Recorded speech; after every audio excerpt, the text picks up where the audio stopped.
একটা আপুর ইনবক্স থেকে নেওয়া অপূর্ণ চিঠি। প্রিয়, এই চিঠিটা হয়তো কোনোদিন তোমার হাতে পৌঁছাবে না, তবু লিখছি।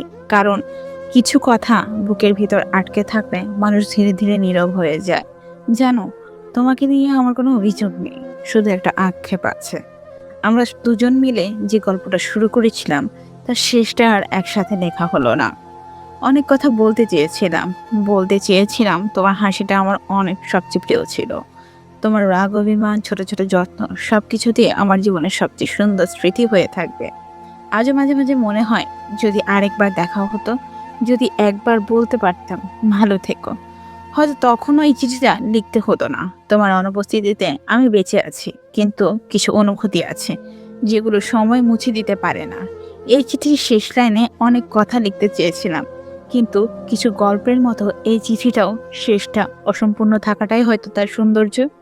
ইতি, তোমার অপূর্ণ মানুষ।